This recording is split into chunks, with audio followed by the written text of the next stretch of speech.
दोस्तों जब आप गोल बना लेते हो और उसके बाद जब उसकी जर्नी स्टार्ट होती है, आप उस रास्ते में आगे बढ़ते हो, मेहनत करने लगते हो, तो उस दौरान भी आपके दो गोल होते हैं।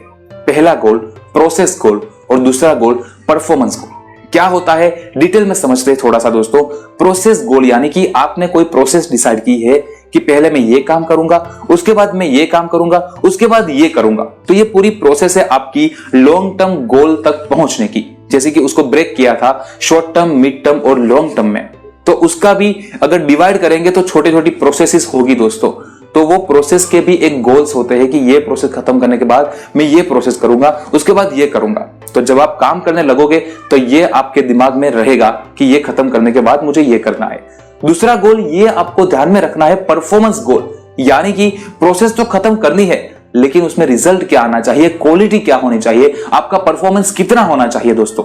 खत्म करने के लिए खत्म करेंगे तो चलेगा या फिर क्वालिटी भी चाहिए दोस्तों, ये भी आपको सोचना पड़ेगा। और ये दोनों चीज जब आपकी जर्नी स्टार्ट हो जाती है तो ईच एंड एवरी स्टेप पर आपको ये ध्यान में रख के सारे काम करने हैं।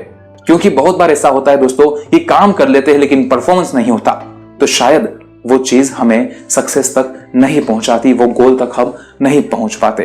कभी कभी परफॉर्मेंस के पीछे भी हम इतना टाइम बिता लेते हैं कि नेक्स्ट प्रोसेस तक भी हम नहीं पहुंच पाते। तो ये दोनों चीजें भी इतनी ही इंपॉर्टेंट है दोस्तों। तो आपको काम करते वक्त ये दोनों चीजें ध्यान में रखनी है, तभी आप अपने लॉन्ग टर्म गोल तक आसानी से पहुंच पाओगे।